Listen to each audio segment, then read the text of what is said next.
It's one small step for man,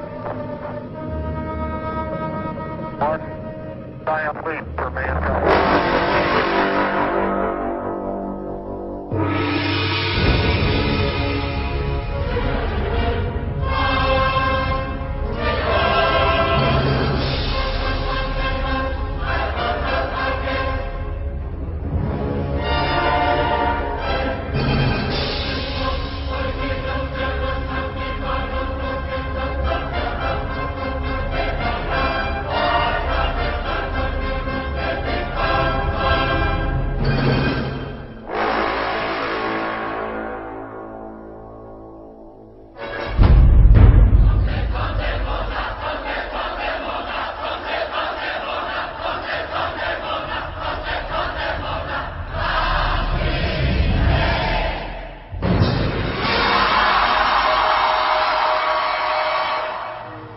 An unidentified flying object.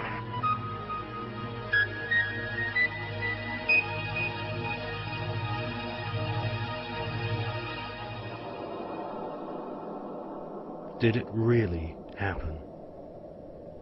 Did man really walk on the moon, just as Kennedy had challenged NASA to do?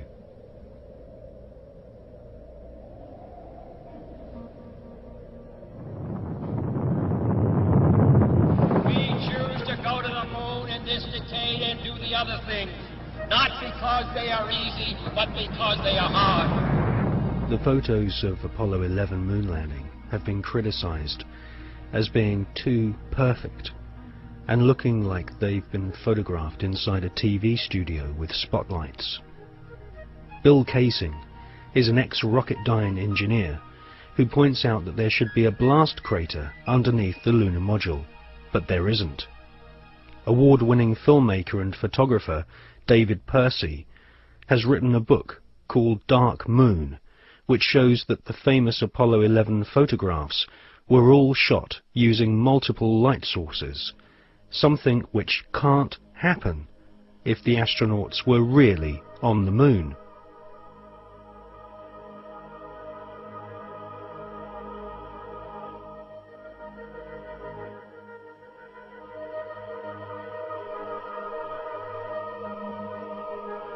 Jim Collier, an American investigator, has pointed out that the lunar module was far too small for two astronauts in full spacesuits to maneuver around inside. Jim Collier also believes that some of the footage showing the lunar module blasting off from the moon's surface has been filmed using a rotating model, just like the special effects techniques Hollywood blockbusters use today.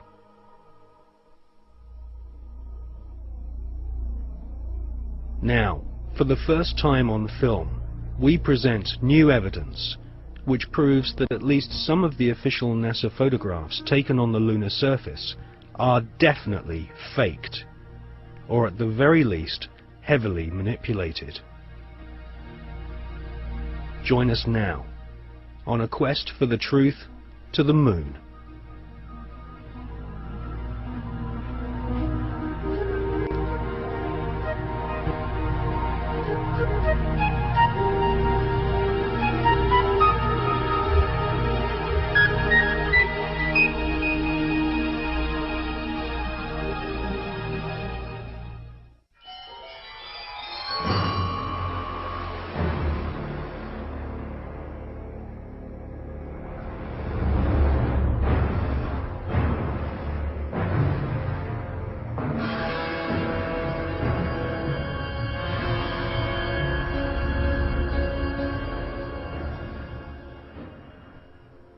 In this film, we shall not only prove beyond all reasonable doubt that many of the official NASA images of lunar exploration are fake, but we shall also examine the motives for the biggest lie put before the world.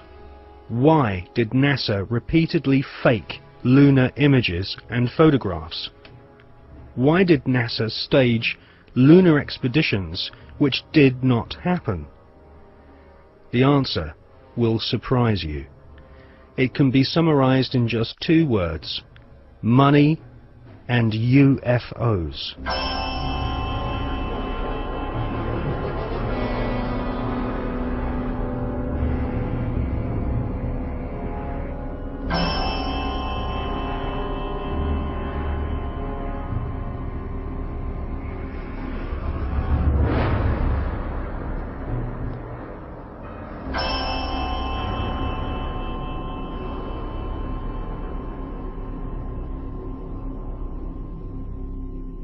But before we look at the motives for lying on such a vast scale, let's look at where some NASA scientists came from.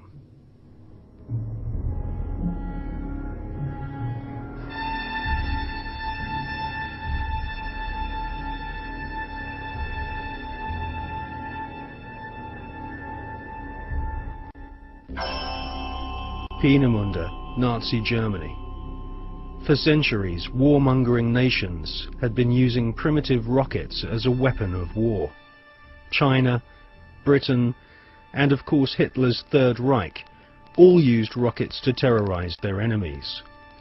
Werner von Braun was an SS officer and rocket scientist. His team at Peenemünde designed the first cruise missile, the V-1 Doodlebug.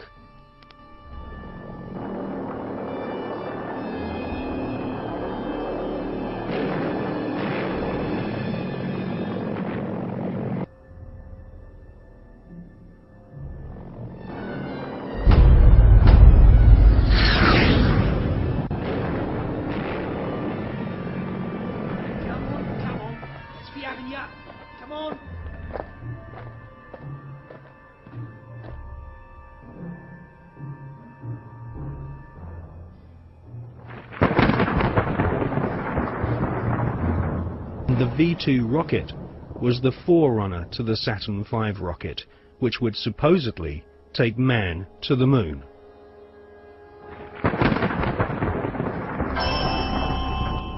At the end of World War II, the American government were desperate to get hold of the Nazi rocket weapons, which had wrought havoc on the innocent people of Britain. The American government launched Project Paperclip, which secretly changed the war criminal files on Werner von Braun and his colleagues. Files which described these SS officers as an ardent Nazi were changed to read not an ardent Nazi. Werner von Braun, his team, and the rocket factory at Peenemünde, which had terrorized Western Europe, was transported to the USA, lock, stock, and barrel.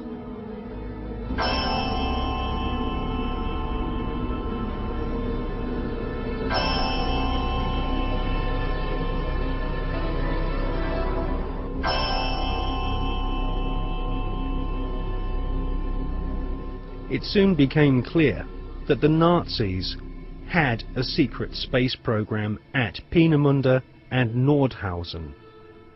The Hannibal craft utilized alternative propulsion systems such as vril power, possibly back-engineered from recovered crashed flying saucers.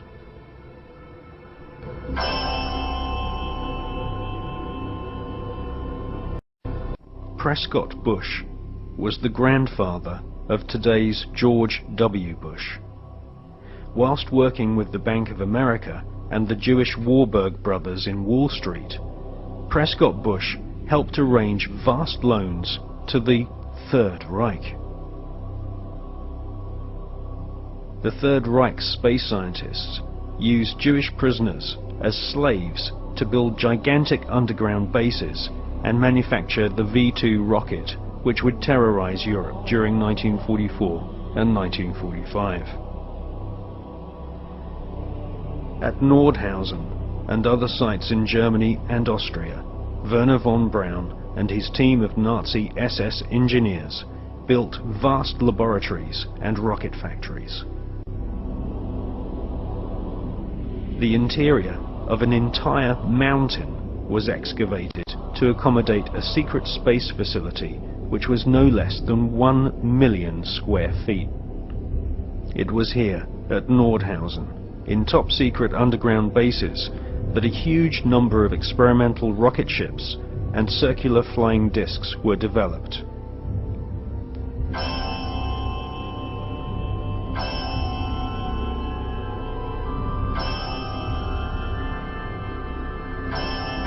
The prototype V7 craft was powered by engines manufactured by BMW.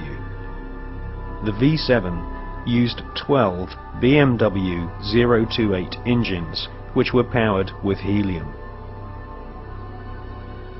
Radical fuselage shapes were developed, which would later lead to the emergence of stealth aircraft and the cruise missile.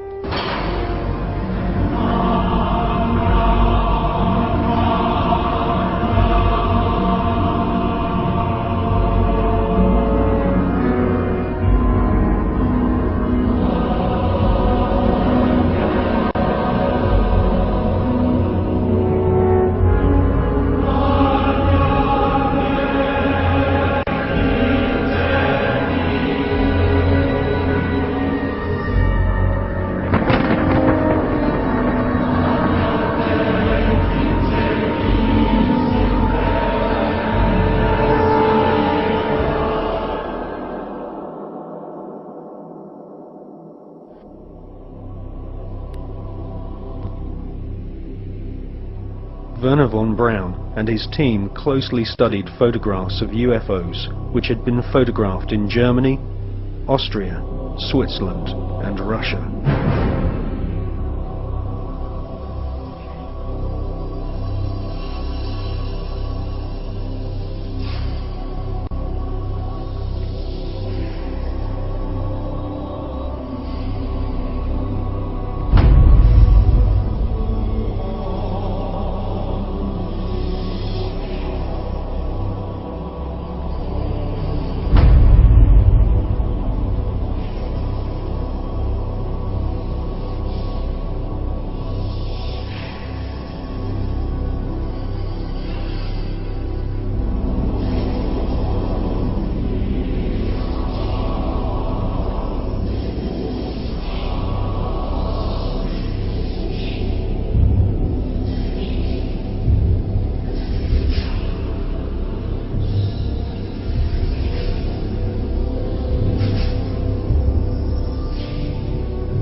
These unidentified flying objects inspired the development of Nazi flying discs.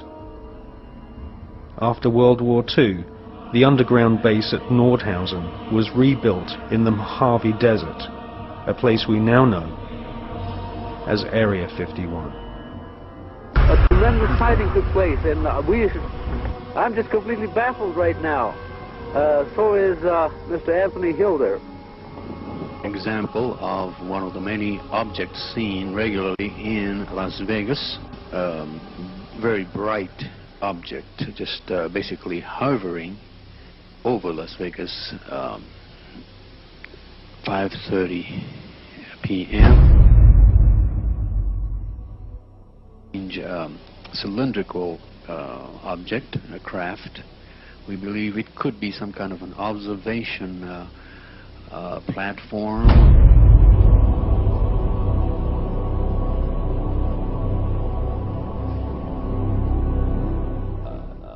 The volume of evidence is that the space program that appears on the television news and has done these last few decades is actually only there as a movie to hide the real program, which is actually exploring things that these guys already know are there.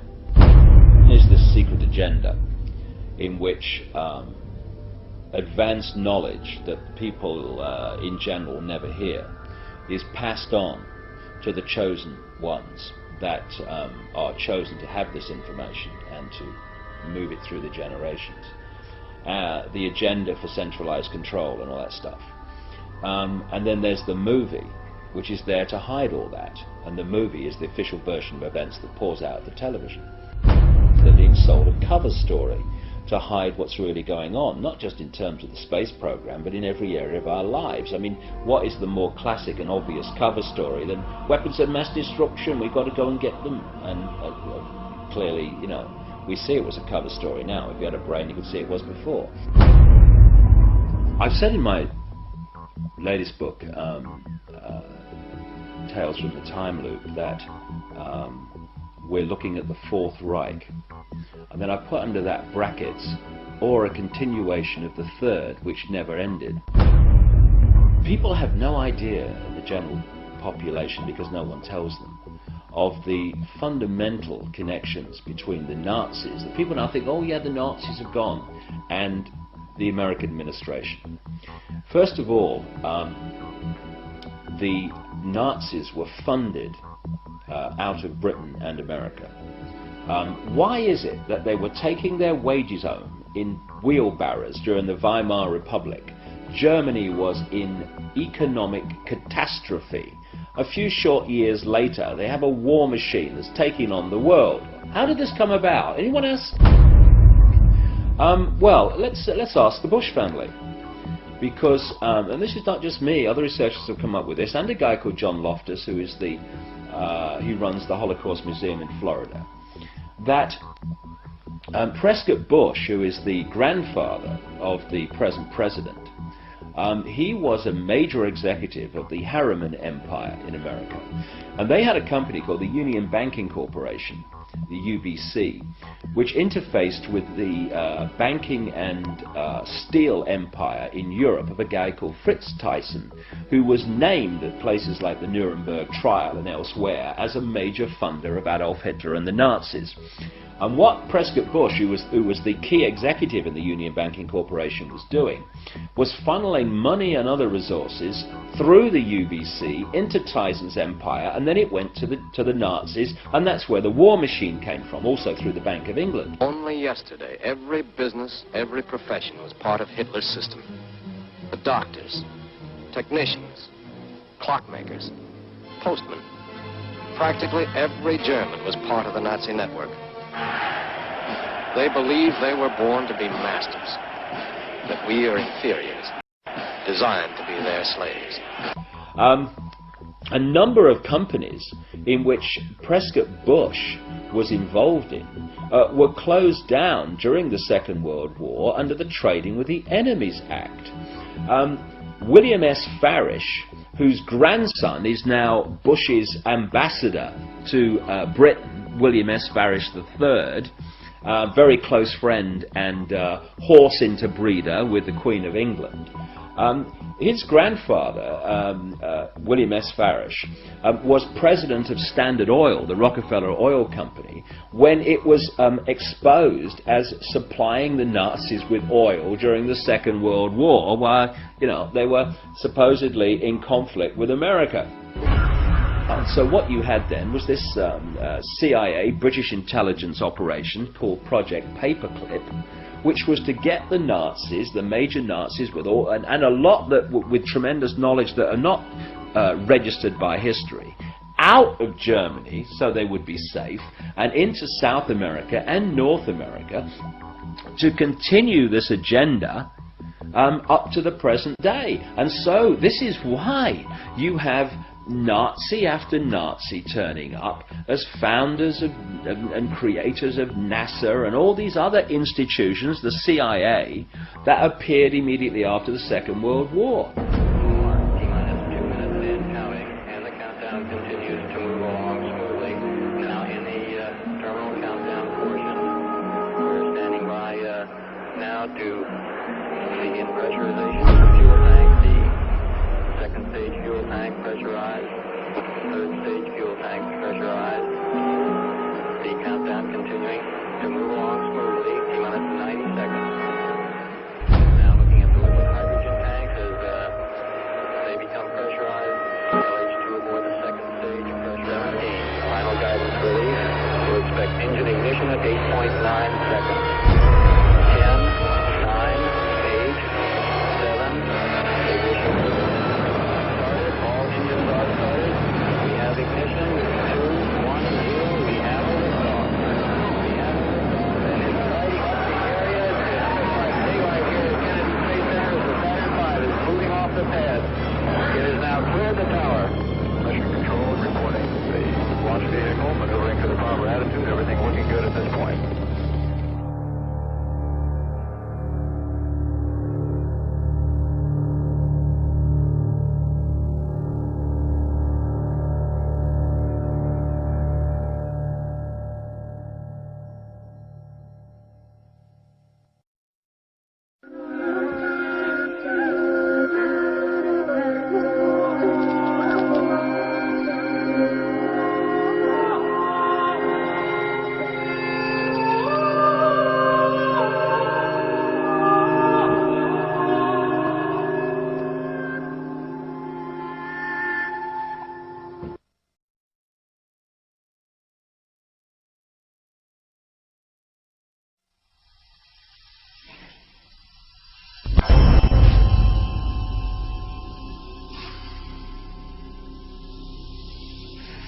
In 2003, the skeptical magazine Fortean Times claimed that no such craft or Nazi secret space program had ever existed.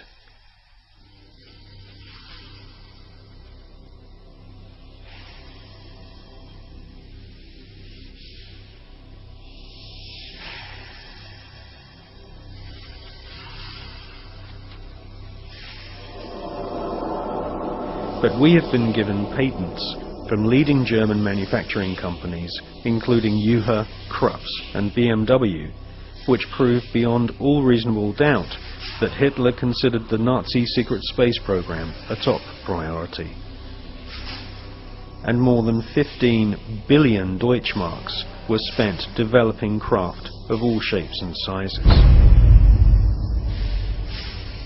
Secret memos from SS officers revealed that Werner von Braun and Hitler both believed that there were alien civilizations in the universe, and it was their intention to not only conquer all nations on planet Earth, but to also colonize the moon.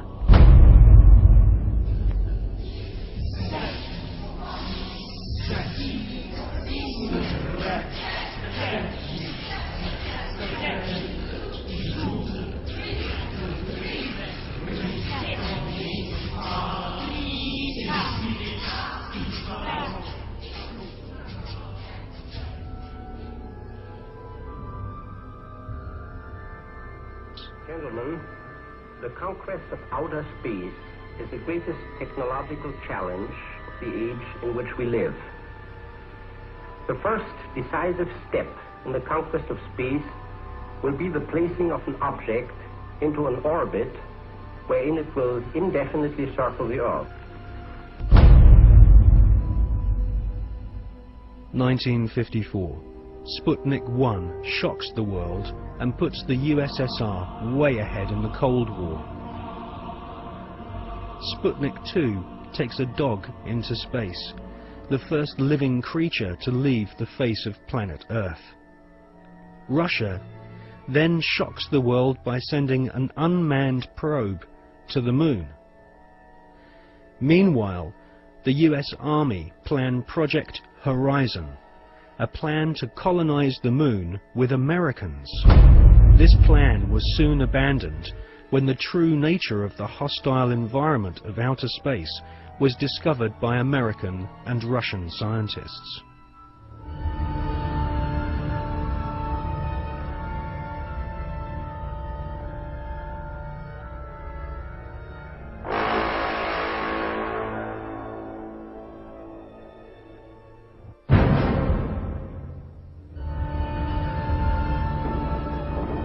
(1958). Spectacular rocket failures destroy American morale.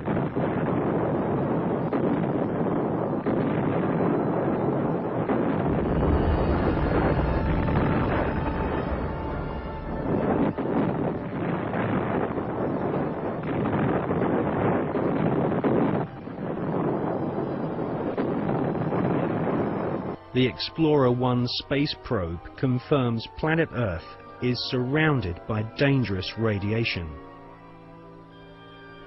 Radiation so powerful that it could cause nausea and cancer. The Van Allen radiation belts and solar particles from the Sun are extremely hazardous to humans. Space is also full of micrometeorites which can rip through spacesuits and metal in the blink of an eye. Meanwhile, Russia celebrate getting the first man into space, Mr. Yuri Gagarin.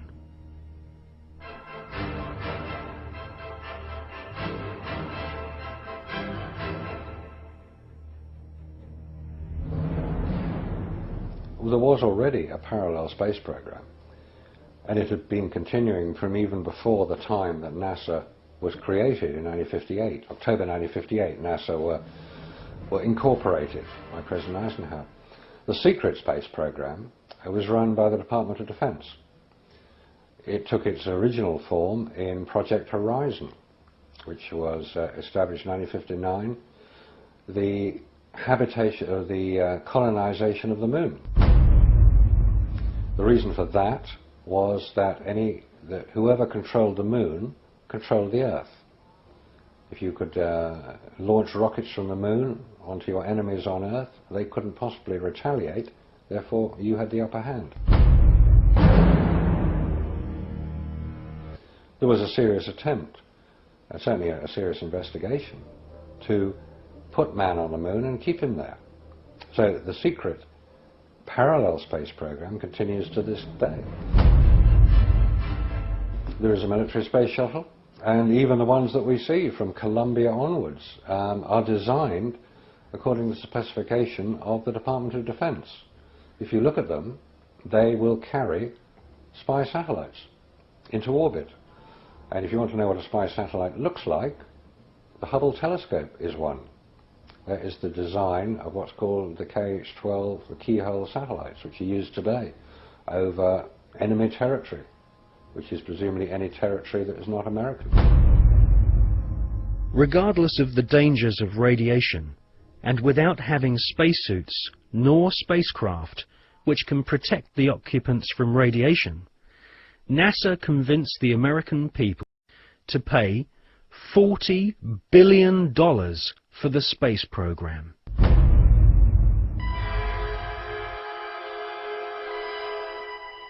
The most lethal forms of radiation, of course, are at the higher end of the spectrum. That's gamma rays and X-rays. We know what ultraviolet can do. If you stay out too long in the sun, you get sunburn and skin cancer and die, and it's all very sad. But gamma rays, and X-rays especially, are particularly lethal to humans, unprotected humans. There was no protection that I have been able to identify.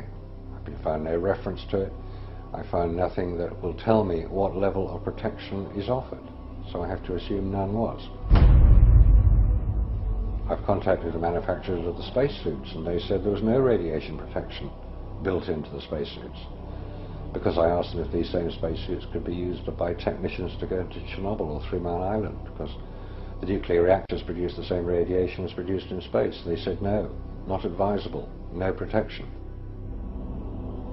Ex-Nazis were now in charge of vast amounts of tax dollars. In today's value, the Nazis at the heart of the NASA space program were given more than $600 billion. All NASA had to do was announce a new space project, and the money was handed over so that the American government could save face in the Cold War. Alan Shepard and John Glenn were blasted into space using equipment which was still in the prototype stage. John Glenn reports UFOs to Mission Control, which he describes as looking like fireflies, similar to the Foo Fighters reported by pilots during World War II. Werner von Braun and Hermann Oberth were later to confess that they both believe alien life forms exist and may have already visited planet Earth in the past. NASA soon learned that we are not alone in the universe.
In Jonathan Eisen's excellent book, Suppressed Inventions, he interviews Werner von Braun's mentor and teacher, Dr. Hermann Oberth. Dr. Oberth makes it quite clear that he has studied the aeronautic performance of UFOs.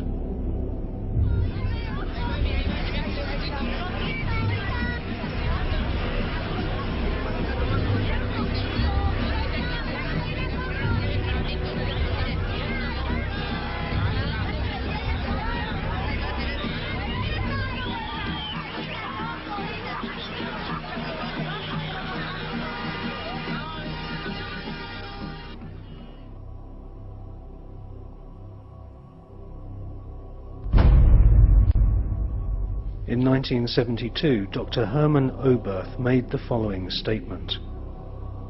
Today, we cannot produce machines that fly the same as UFOs do. They are flying by means of artificial fields of gravity. This would explain the sudden changes of directions.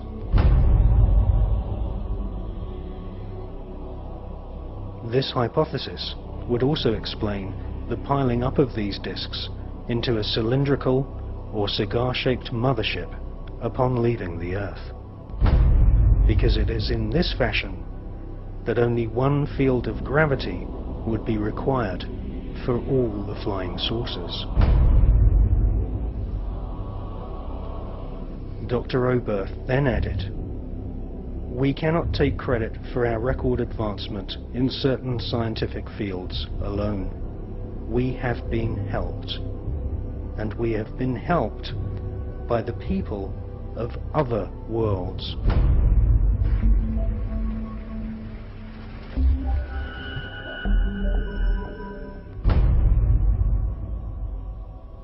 Dr. Hermann Oberth was the greatest pioneer of astronautics. Hermann Oberth made his statement in 1972. Almost 20 years later, in 1991, amateur footage of UFOs stacked up in a cylindrical formation was filmed in Mexico City.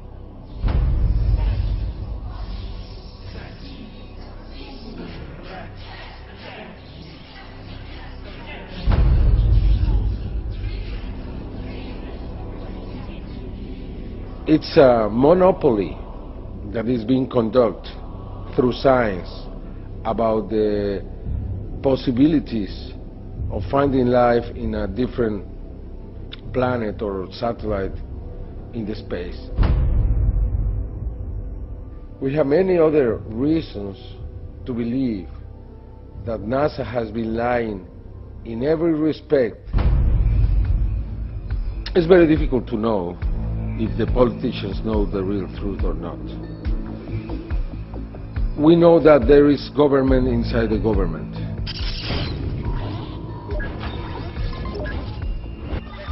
We know that there is military intelligence. We know that in America, after the Manhattan Project was created, that group subsists. And that group was the one who handled the Roswell crash, the Socorro crash, and others. Are you talking about Majestic 12? Yeah, probably it's a different name now.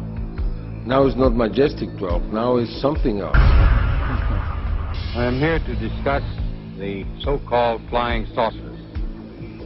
The Air Force interest in this problem has been due to our feeling of an obligation to identify and analyze to the best of our ability anything in the air that may have the possibility of threat or menace to the United States.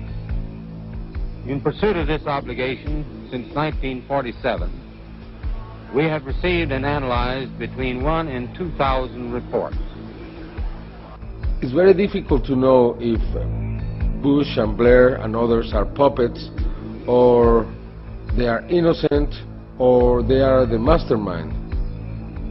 What we really know is that there are many who decide together what to do in any kind of situation.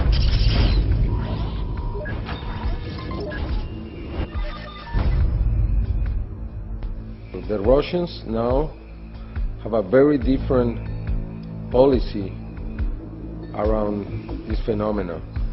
We have to remember that when Gorbachev met Reagan,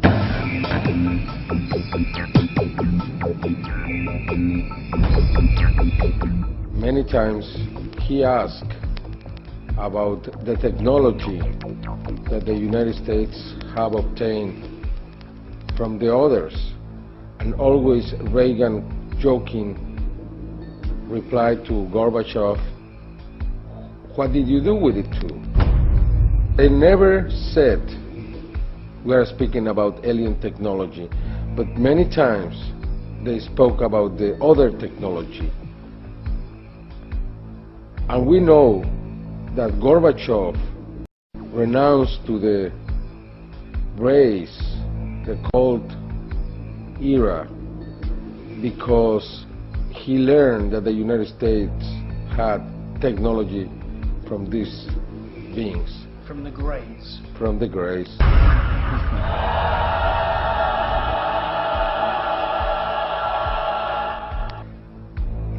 From then on, we saw many cosmonauts talking openly about what they saw.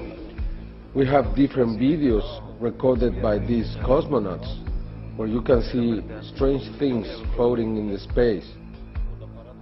Non ho fatto in tempo a prendere la macchina fotografica o una videocamera perché è sparito da circa 7 secondi. А где вы летели? На какой части Земли? Eravamo sopra il Newfoundland. Terra nuova.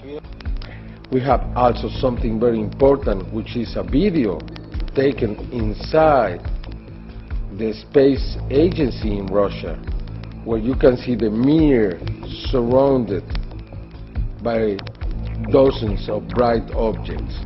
This is Mission Control Houston. We are using the payload bay cameras right now to hopefully catch a glimpse of the Russian space station Mir as it performs an on-orbit burn.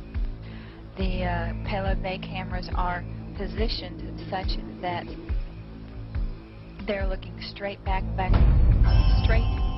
behind the orbiter, where the Mir is flying at about 850 nautical miles behind us.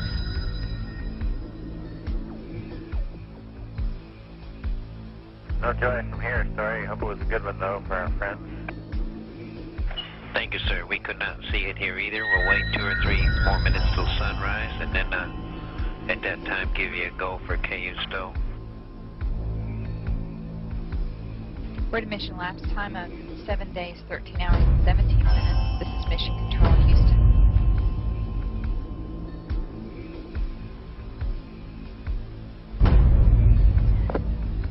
The Mir space station is now visible.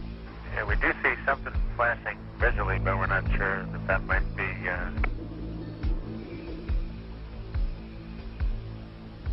This shot was obtained by the shuttle, by the Americans.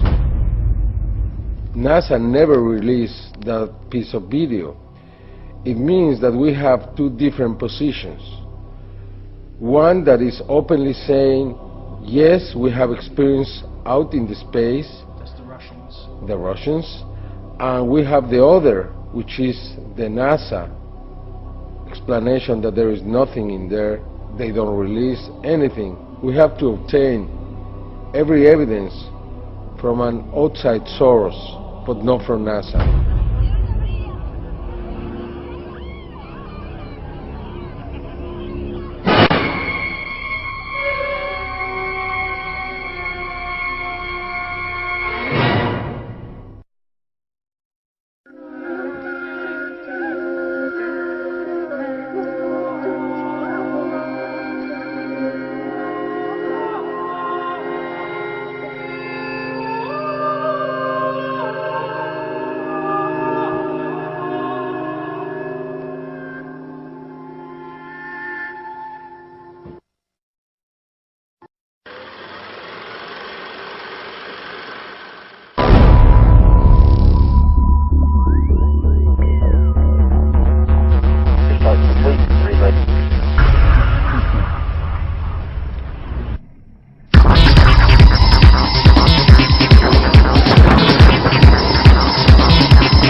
There are creatures living in outer space.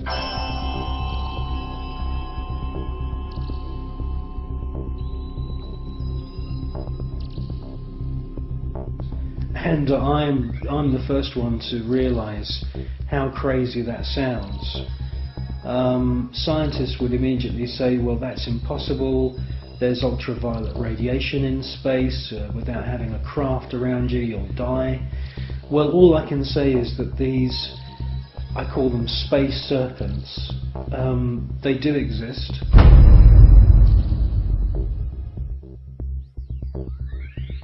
They've been filmed by Story Musgrave, who's a senior space shuttle commander. He's been with NASA for 30 years. He's seen one of these space serpents on 2 occasions. He's filmed it on 1 occasion.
They've also been filmed from the ground, flying around in the upper atmosphere. Now, quite frankly, we don't know anything about the life cycle of these creatures, but they do fit in with the descriptions of other kinds of critters, other strange looking creatures that astronauts from the very early days of NASA have reported. I suspect that they use some form of photosynthesis, and I suspect that they hydrate themselves by flying in the upper atmosphere of planets. One important thing I must say though about these space serpents is that there are about 7 or 8 very, very important ancient sites, temple sites on planet Earth, most notably in Mexico. And these temples are dedicated to the memory of flying serpents. And this is what we see in this footage, is flying serpents. There also seems to be a very interesting relationship between the flying serpent and these small luminous spheres.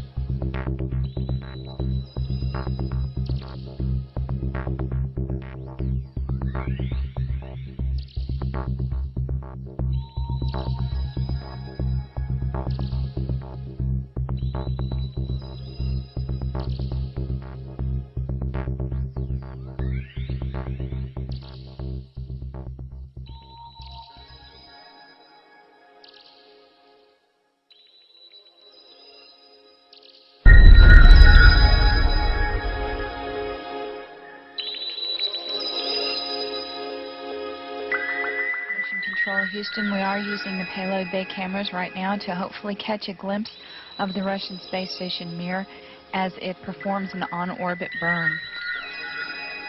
Though it will be difficult to pick Mir out from the stars as they pass behind us, the payload bay cameras are positioned such that they're looking straight back behind the orbiter, where the Mir is flying at about 850 nautical miles behind us. Well, obviously this is a massive faux pas that this piece of footage was accidentally broadcast. The person who's passed me this piece of footage is now dead. The footage that we see, mostly of UFOs, has been filmed with image intensifying equipment.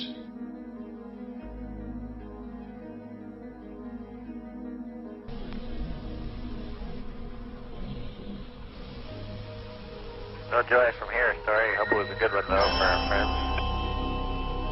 Thank you, sir. We could not see it here either. We'll wait 2 or 3 more minutes till sunrise, and then at that time give you a go for KU Stowe. We're at a mission elapsed time of 7 days, 13 hours, and 17 minutes. This is Mission Control, Houston.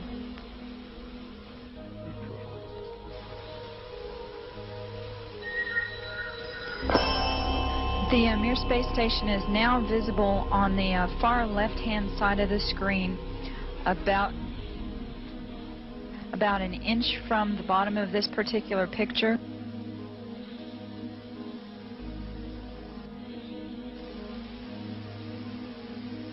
Okay, the Mir space station is the small flashing light in the center, about an inch from Camera Charlie on a monitor. the left-hand side of the screen. It's slowly... Charlie Hill on the camera. It is slowly moving closer to the left-hand side and has a very light flashing to it. We think on the middle of the screen, way to the left-hand side.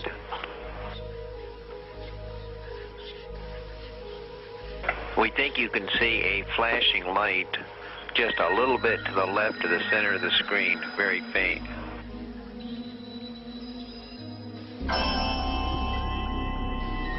Yeah, we do see something flashing visually, but we're not sure that might be...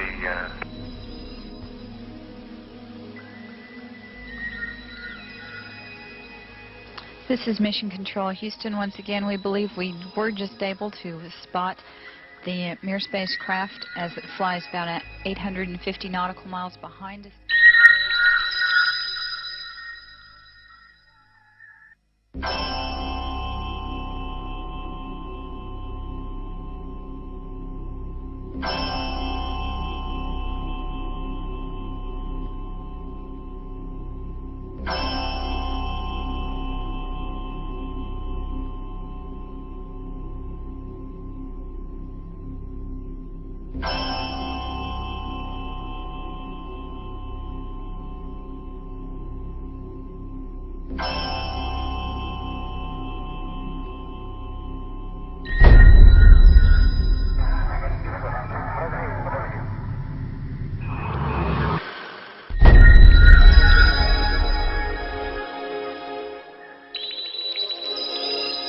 Yes, STS-80 was a very, very strange space shuttle mission.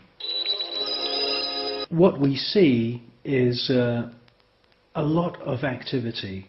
It can't all be put down to natural phenomena. James Oberg at NASA and all the other pundits at NASA would love you to believe that these are all ice crystals and space junk and debris.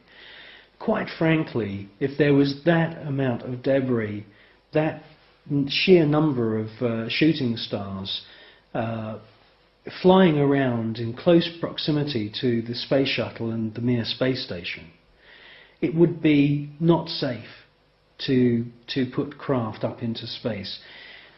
A piece of rock just a few millimeters across, travelling in the opposite direction of the space shuttle, would rip through the entire structure of the space shuttle and cause a fatal accident.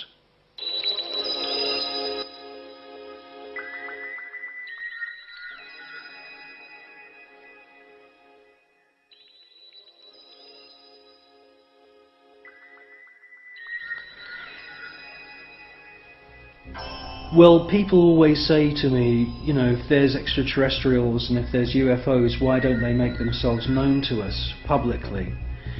Well, I think with the space shuttle mission STS-80, that's exactly what they did do.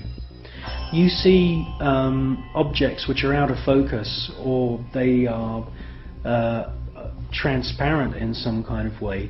And the first one comes from behind the space shuttle, comes into the field of view, and they make their way to the upper atmosphere. That's at least what it looks like.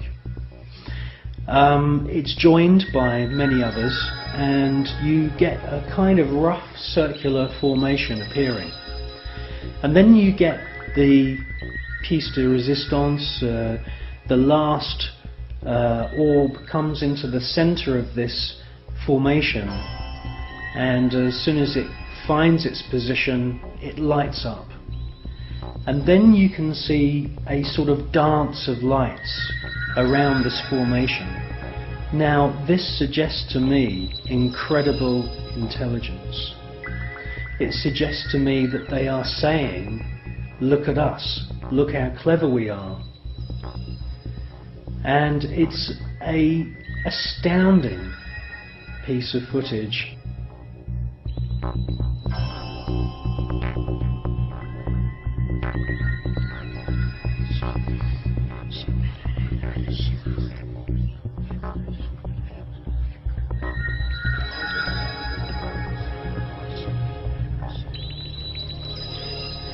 These extraterrestrial craft are attracted to thunderstorms, and many times we see lightning on the surface of the planet or in the atmosphere of planet Earth. And as soon as these electric storms start, the UFOs swarm into the area. It's almost as if they're harvesting the electromagnetic energy within the atmosphere.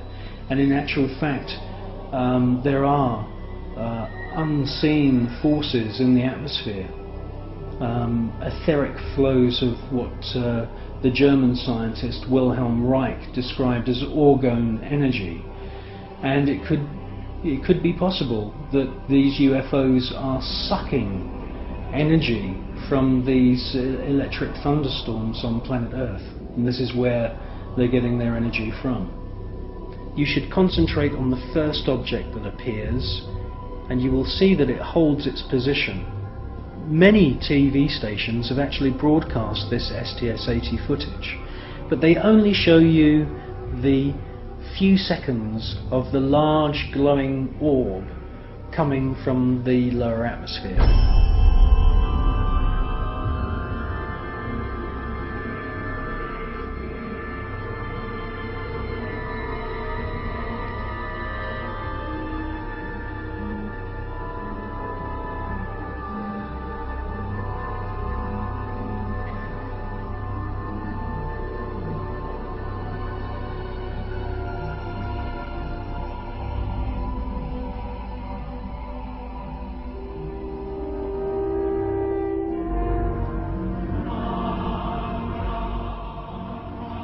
The cameraman who's operating the space shuttle camera is fully aware that the first object has held its position, and after the large orb has ascended from the lower atmosphere and the shuttle is moving away from the scene,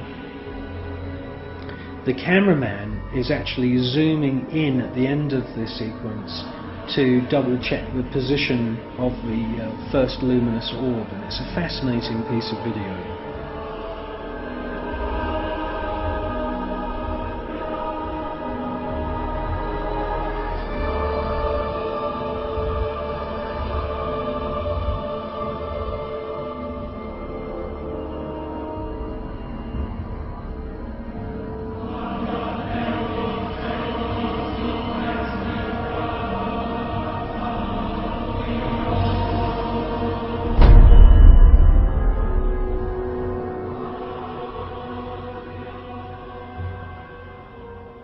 A few years ago there was an astounding book published.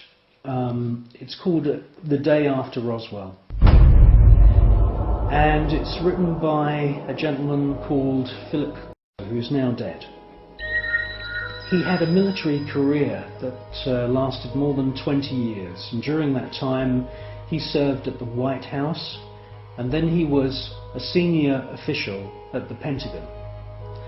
And in this book, which is an astounding book, he clearly says that there is a war going on in space.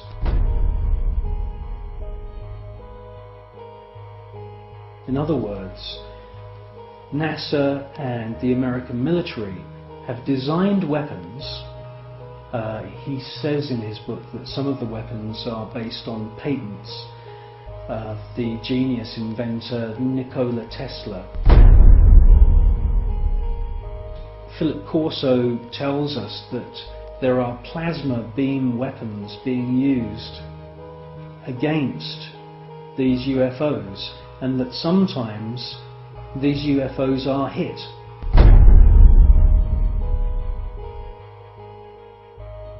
A special team then travel out to wherever it is in the world and collect the wreckage.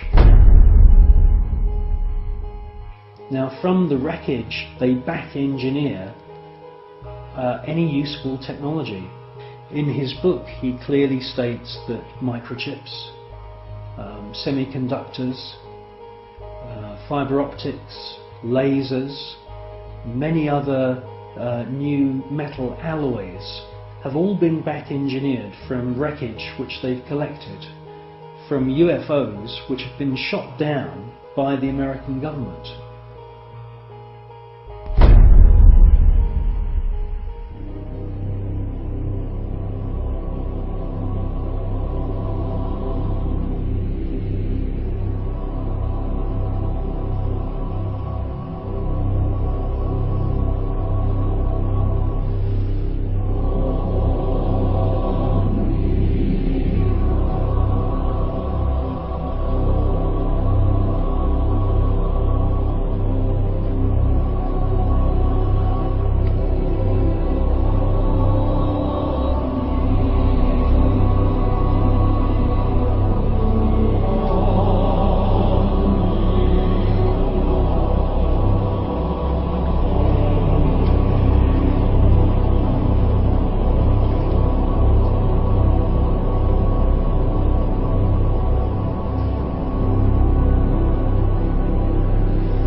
I believe that what we're seeing with the footage from Space Shuttle mission STS-48, that we are seeing several intelligently controlled extraterrestrial craft. And yes, I do believe that the flashes are the firing of some very, very top secret weapon which is able to produce an electronic or electromagnetic plasma kind of death ray that is being used against these UFOs. I do believe that that is exactly what we're seeing.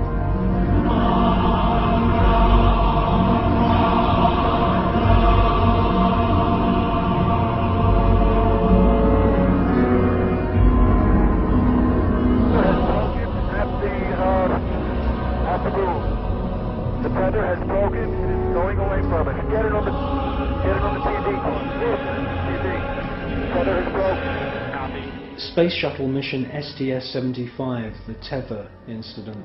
A lot has been said about this incident. Personally, I feel that most of the objects that you see are actual individual parts of the tether, just floating around in space, and that they're out of focus. It's a fascinating piece of footage, and I wouldn't be surprised if there weren't, quite a few UFOs coming into the scene to check out our technology, just the same as they've done many times before. The crew can see the tether and see the satellite. It's beautiful.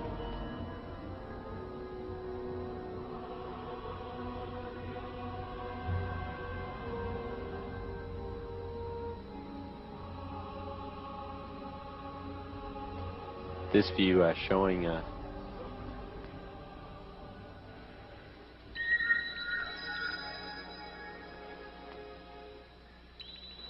the satellite.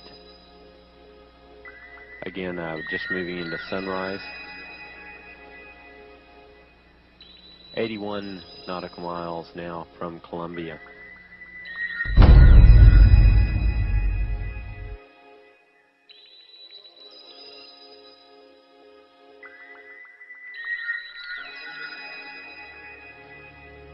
You clearly hear one of the astronauts being told there's an object at your 11 o'clock position. It's about your 10 o'clock, 11 o'clock going away. Don't worry about it. And the other astronaut, who's obviously in the know, says don't worry about it. Out there. I'm not sure what you're talking about. I suspect that the senior astronauts, the astronauts who've been up more than just once, are fully aware that there is a very large number of unexplainable objects flying around. Never mind.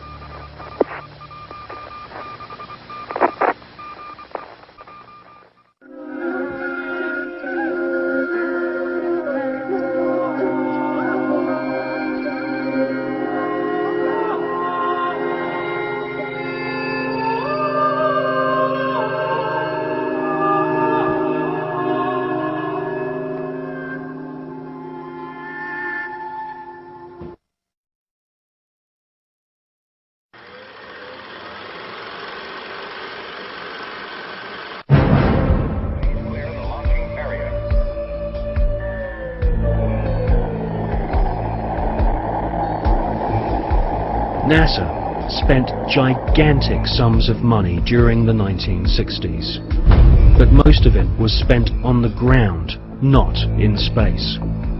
Huge American corporations, many of which were manufacturing hardware for the military, made gigantic profits designing space vehicles and, more importantly, life-sized models of spaceships, and even huge stage sets resembling the lunar surface.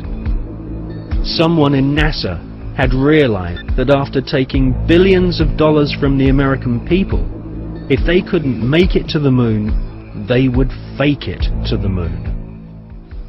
Obviously, if you're going to somewhere that nobody has been before, you need to have a simulator which recreates that environment as closely as you can. If you're going to the moon, you recreate the surface of the moon. And here we see a section of the lunar surface created. It's about 30 foot high, 30 foot long, 35 foot long. Scale is given by the two people standing in front of it. There were plenty of simulation exercises, but the point is, and this should be taken into account in virtually everything that is discussed with the Apollo program, 400,000 people may have worked on the program in total, but none of them had a need to know more than his own job required. The people who were making the rockets didn't know what the people who were making the spacesuits were doing, because they had no need to know about that. Their job was to make the best models and the best simulation of the lunar surface that they could. And if we come up to this picture here, we see the three scales on which these models were built. We have here the whole moon as one unit. It stands about 20 foot high. We have here behind it a section of the surface of the moon. You'll notice it's curved.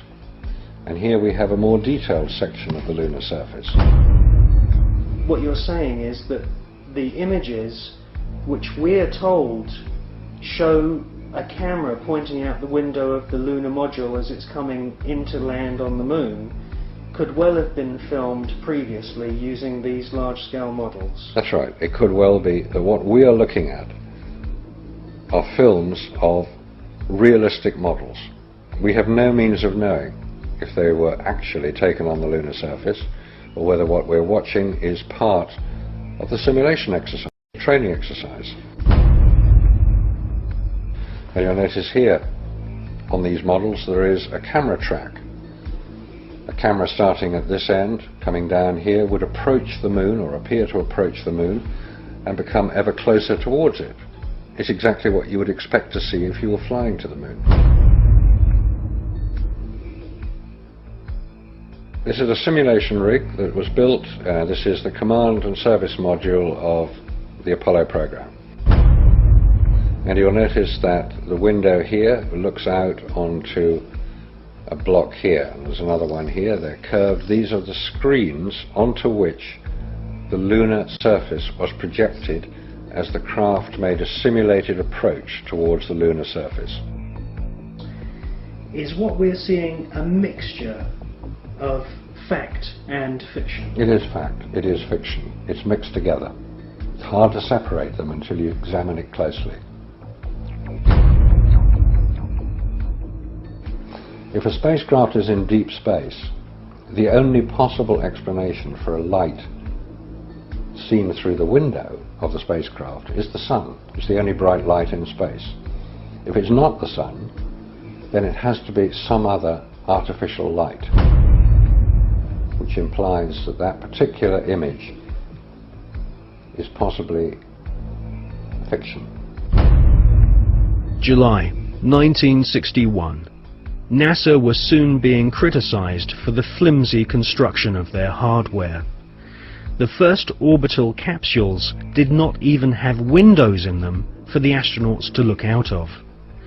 One of the most vocal critics was one of NASA's most respected astronauts, an all-American hero named Virgil Gus Grissom, who almost drowned when recovery helicopters were unable to lift his space capsule from the sea. After a successful journey into space, Gus Grissom almost died through NASA's bad planning. Or was this an early attempt to silence Gus Grissom?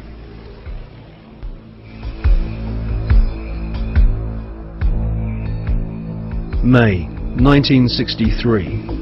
Astronaut Gordon Cooper experiences re-entry problems in his Faith 7 rocket ship. 7, 6, 5, 4, 3, 2, 1. Roger, and liftoff, and the clock is operating. That's the clock. Sigma 7, base 7 on the way.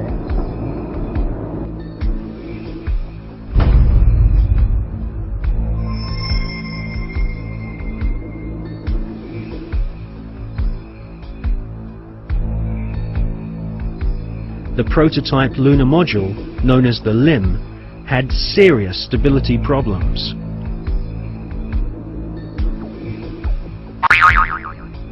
At this stage, there was no guarantee that even if NASA managed to get a spaceship orbiting the moon, they could land safely without killing the crew.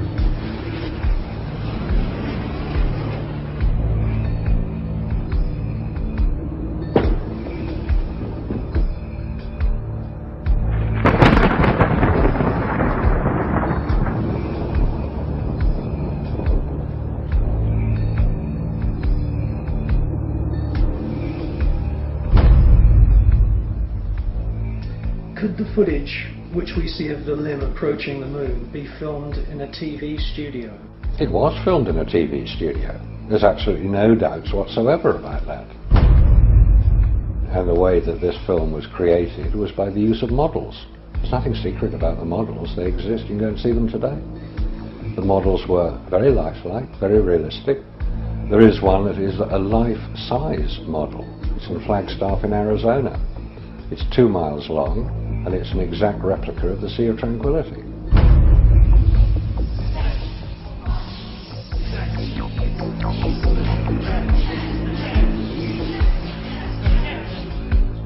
The photographs were used to create from those images the replica of the Sea of Tranquility, so that if it was flown over in a helicopter, it would appear as if it was a spacecraft approaching a similar area to land. So yes, all the scenes of the lunar surface were filmed on Earth.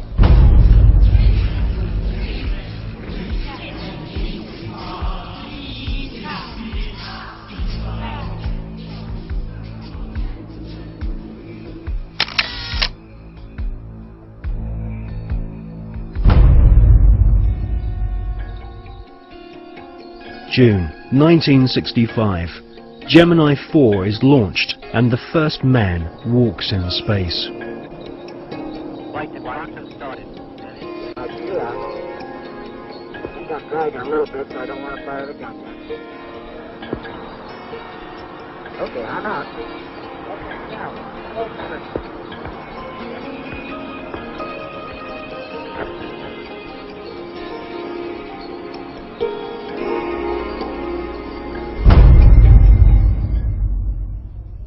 extensive rehearsals at docking spacecraft were performed in low Earth orbit.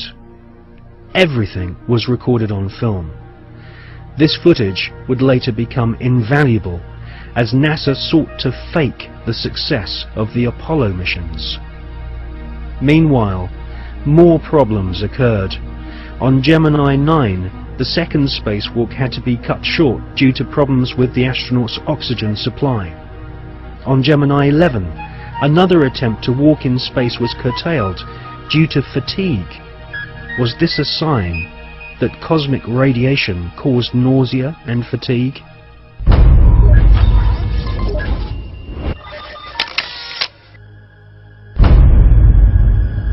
NASA could not risk the public humiliation of having brave astronauts crashing to their deaths on the lunar surface, broadcast on live TV.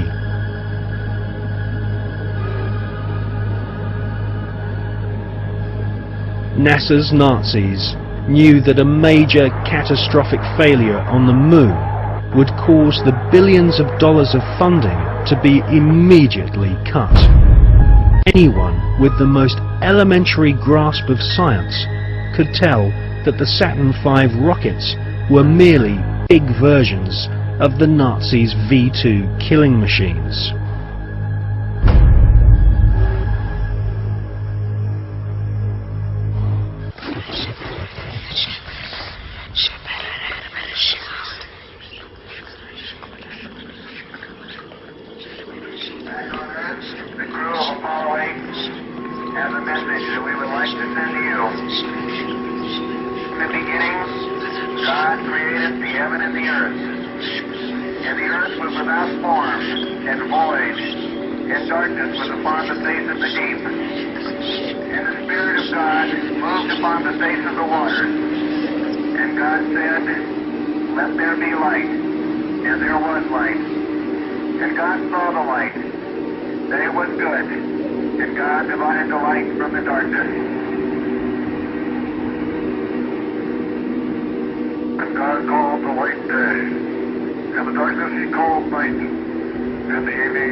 It is wrongly perceived by the mainstream media that there has never been an official report of a UFO by any NASA astronaut. This is simply not so.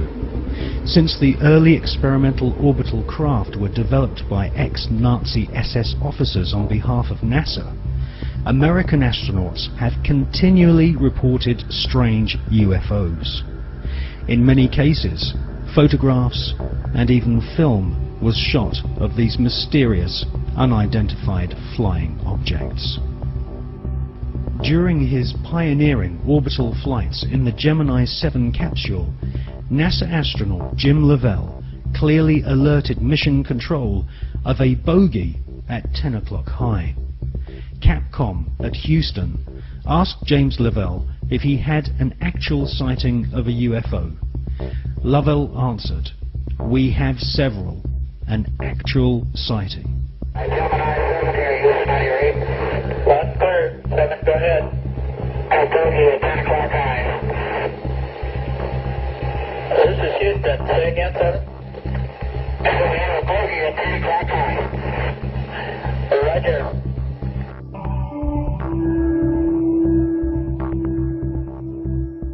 On the 4th of June 1965, astronaut James McDivitt reported seeing a cylindrical-shaped craft. Could this be one of the cigar-shaped motherships which have been filmed from the ground on many occasions, most notably in Russia and California during the 1970s?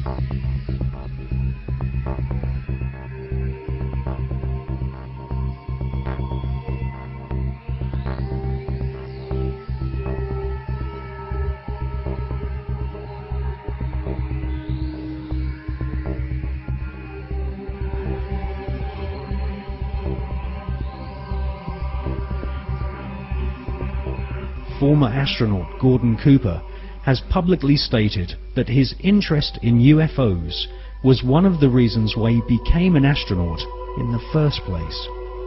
In 1978, Gordon Cooper attended a meeting of the Special Political Committee at the United Nations General Assembly in order to discuss the UFO phenomenon. In a letter signed by Gordon Cooper, he said, "I believe that these extraterrestrial vehicles and their crews are visiting this planet from other planets. In 1951, I had the opportunity to observe flights of UFOs of different sizes flying in fighter formation from east to west over Europe." In a tape-recorded interview given by Cooper in 1973, he stated, "For many years I have lived with a secret, in a secrecy imposed on all specialists in astronautics.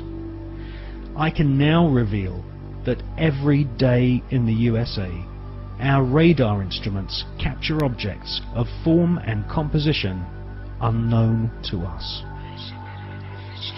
I wonder, did you have anyone call you about a strange plane or airplane or something in the air? Where? I was coming down Sampson Drive. I don't know what it was. It was a flying saucer. What did it look like, ma'am? It was like almost like an iridescent color. It was like a bluish purple. I could see a red glow up in the sky. It was huge. People are serious. They're very upset. Whatever it was lit up. I mean, literally, if you were underneath it, you could see it would be like daylight, but red light. It changes colors from white to red to green. The sucker has not moved. We have multiple departments right now that have sightings on it. This is not a prank phone call, I swear to you. No, is it? They're sitting stationary. I got 3 of them. What do they look like? I've got 4 discernible colors. I got red, yellow, green, and blue. And the one just was like flashes. So if they're those planets those guys were talking about, then they're planets with Christmas lights on. This is weird. In 2002, astronaut Scott Carpenter was interviewed by the late Graham Birdsall of the British UFO magazine. Scott Carpenter and his fellow veteran astronaut friend John Glenn both witnessed strange creatures in space during their pioneering flights. There were so many unknowns in the early days. And this is a fact of the matter. We were really not sure after John flew whether or not there were critters, living critters out there somewhere.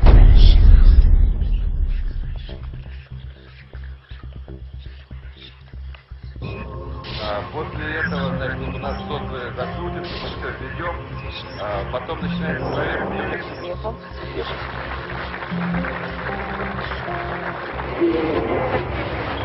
Yes, we have some, not thousands, some cases when Russian astronauts watched objects. Yes. Very, maybe few, not so far from the space station.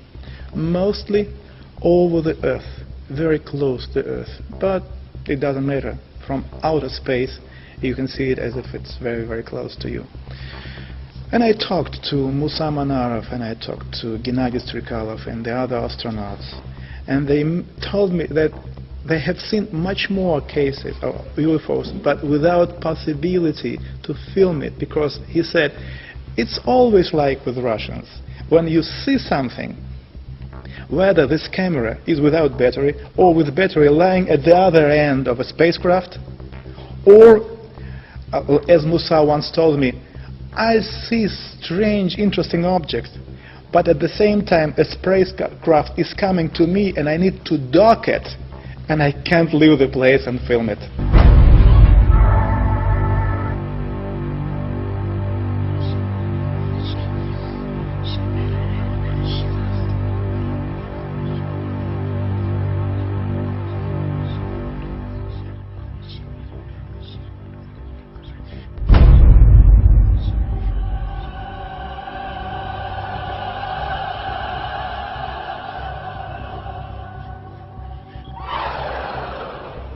You know, we have been investigating this particular question, and we came to very interesting conclusions.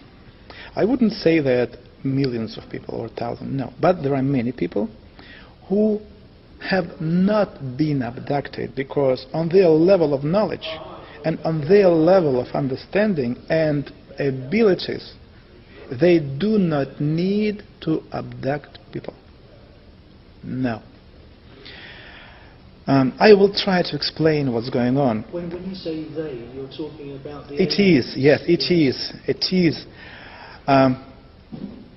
When it is flying here, there are some kind of scientific expeditions which are visiting the planet.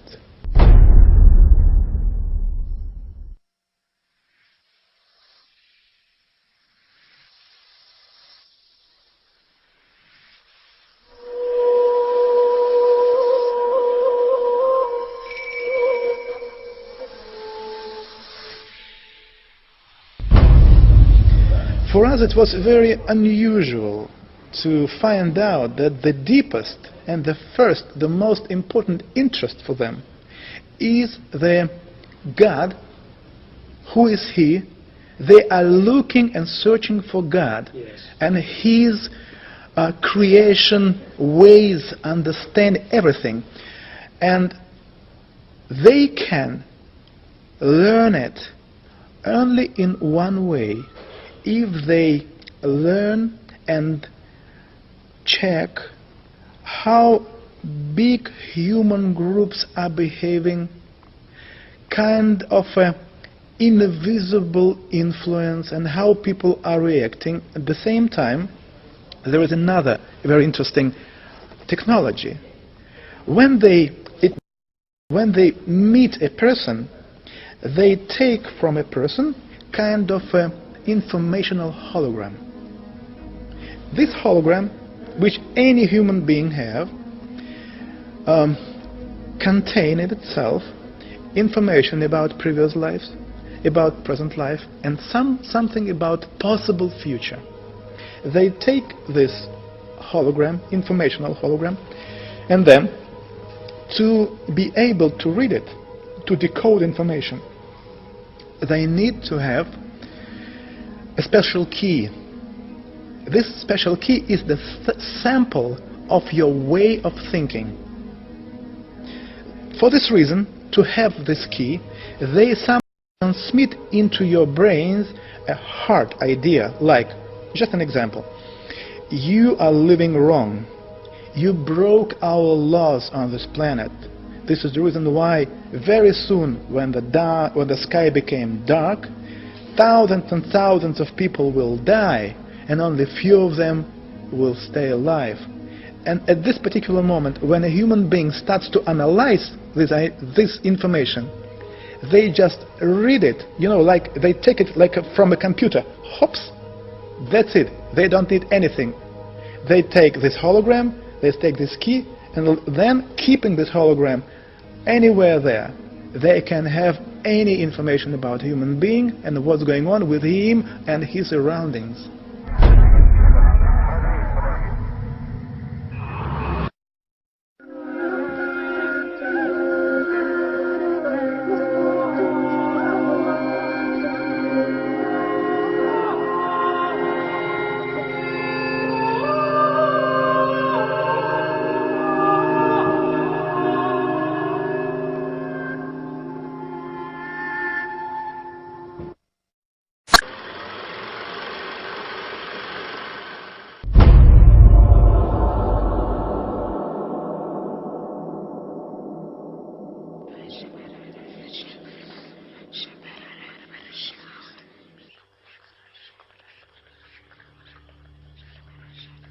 regardless of whether the Apollo moon landing was faked or not. An interesting photograph hangs on the wall of the sanctuary of the Scottish Rite Masons in Washington, D.C. This photograph shows astronaut Neil Armstrong holding a Masonic apron over his spacesuit. The photograph has seemingly been taken on the moon, or at least on a studio set which resembles the surface of the moon. Neil Armstrong has become a mysterious character since his alleged moon expedition. According to the records of the Ohio Grand Lodge of Masons, Neil Armstrong's father is a Freemason. In fact, Neil Armstrong Sr. is a high-ranking 33rd degree Freemason. Neil Armstrong's co-pilot, the second man to have allegedly walked on the moon, was Buzz Aldrin. At the time of the Apollo 11 mission, Buzz Aldrin was a 32 degree Freemason. They were in good company, as many of NASA's astronauts were also Freemasons, including Gordon Cooper, Walter Schirra, John Glenn, Edgar Mitchell, Thomas Stafford, and Paul Weitz. These men were all members of the Brotherhood, all sworn to keep secrets on pain of death. These astronaut Masons were under the leadership of Kenneth Kleineknecht, who was NASA's Apollo space program manager. According to an article and photograph published in the Masonic magazine Scottish Rite Journal, upon his return from the moon, Brother Buzz Aldrin presented a flag to Sovereign Grand Commander Smith, who was the Supreme Commander of the Supreme Council of 33rd degree Masons of the world. The flag Buzz Aldrin presented had been taken to the moon on Apollo 11. According to a Masonic lecture delivered at Beauverde University in 1994 by American Masonic historians, astronauts Buzz Aldrin and Neil Armstrong performed a Masonic ritual exactly 33 minutes after touchdown on the lunar surface. They temporarily planted the international flag of Scottish Rite Freemasonry, which features a large double-headed eagle. Therefore, the eagle has landed. Override off. Engine arm off. 13 is in. We copy you down, Eagle. Listen, Tranquility Base here. The Eagle has landed. Roger, Tranquility. We copy you on the ground. You got a bunch of guys about to turn blue. We're breathing again. Thanks a lot. And we're getting a picture on the TV.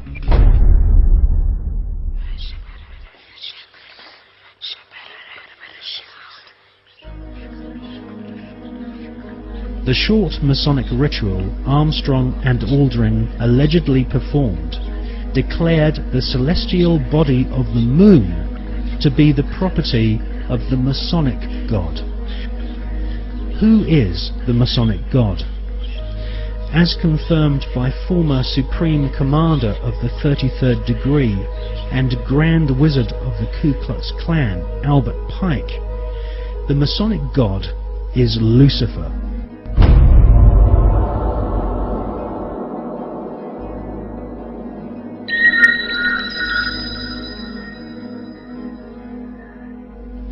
The name of NASA's space program, Apollo, according to the Holy Bible, is actually an alternative word for the devil.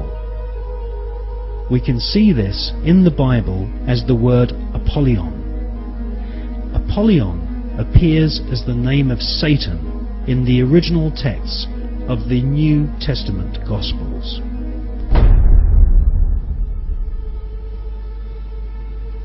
Like Christopher Columbus and many explorers before them, Armstrong and Aldrin used a flag to claim territory for their monarch. Upon their return, NASA Space Program Manager Kenneth Kleineknecht invited the Apollo crew to a secret Masonic ceremony which saw Kleinec's brother be appointed to the Sovereign Grand Commander and titular head of all Scottish Rite Masons throughout the world.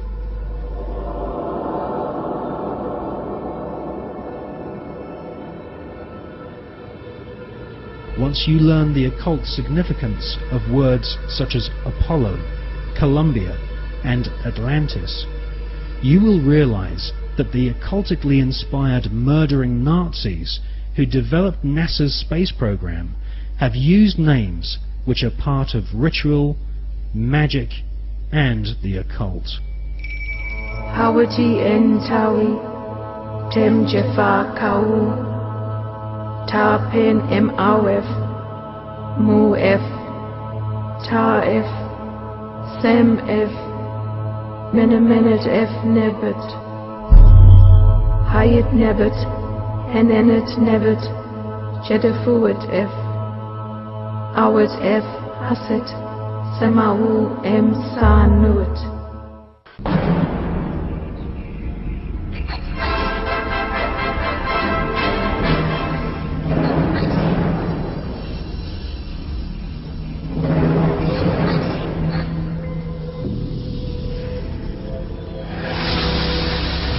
Mike, what I keep imagining is that I'm a lonely traveler from another planet. What do I think about the Earth from this altitude? Whether I think it'd be inhabited or not. You don't see anybody waving, is that what you're saying? Well, I'm just kind of curious whether I would land on the blue or the brown part of the Earth. On the dark side of the Moon, the secret face of our satellite planet, which only a few men in living history have ever seen, there lies a star-shaped crater called Parsons Crater, named after the rocket scientist John Parsons. John Parsons is known by several names. He was born under the name Marvel Whiteside Parsons and soon became involved in the occult. Charles Taze Russell, who invented the Jehovah's Witness movement in America, predicted that the beginning of the end of the world would commence on October 2nd, 1914. On this very day, rocket scientist John Parsons, better known in occult circles as Jack Parsons, was born. A brilliant rocket engineer, Parsons soon entered into correspondence with SS Nazi officer Werner von Braun, and by the age of 13 had begun summoning evil spirits and demons using magical rituals which Parsons had learnt from British occultist Aleister Crowley. Aleister Crowley styled himself as the Beast, and Jack Parsons referred to Crowley as his father.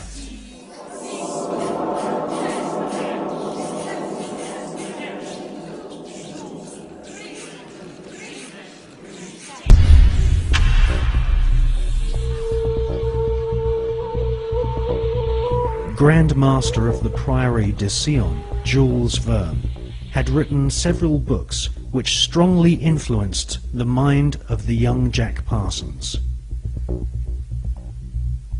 In 20,000 Leagues Under the Sea, Jules Verne prophesied the invention of a submarine vehicle which could wage war from the depths of the oceans.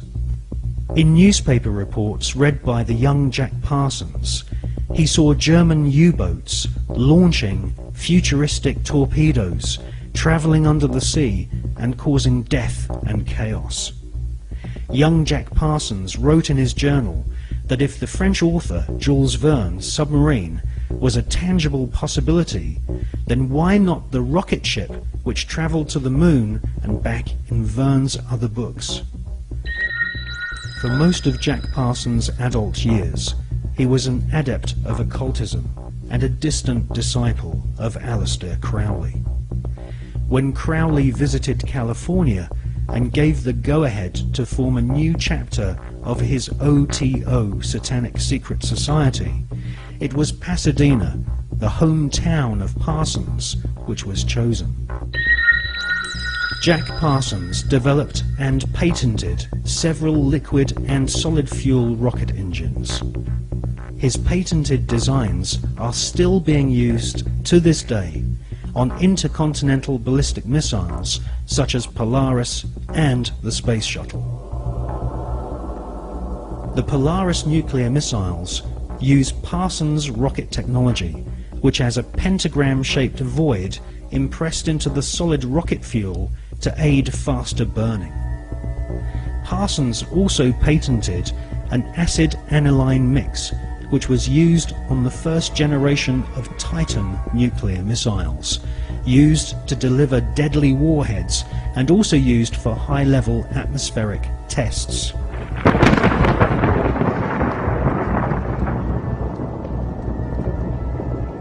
Coincidentally, Jack Parsons' occult mentor, the British beast Aleister Crowley, used to often call himself the nickname Titan.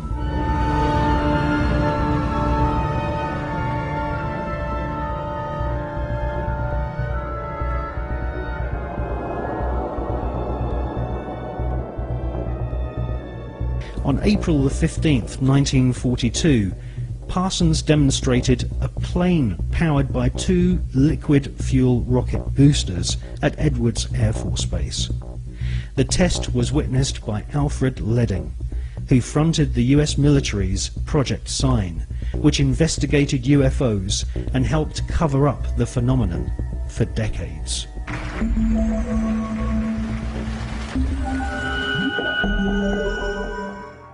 Jack Parsons revered the English Satanist Aleister Crowley, and eventually became the leader of one of Crowley's secret cults called the OTO. The OTO, or Ordo Templi Orientalis, claims descent from the Bavarian Illuminati, which had been revived by Adam Spartacus Weishaupt on May 1st, 1776, and had approximately 2,000 members in Masonic lodges in London, Paris, Copenhagen, Amsterdam, Munich and Ingolstadt. The Illuminati was essentially controlled by European, Germanic, Jewish aristocrats, who sought to replace the church, government system and national identity of nations with an Illuminati-controlled superstate. The Illuminati was eventually outlawed in Europe, and the founders fled to America. They then fragmented their maverick secret society into fraternities operating from the campuses of Yale, Harvard and Princeton.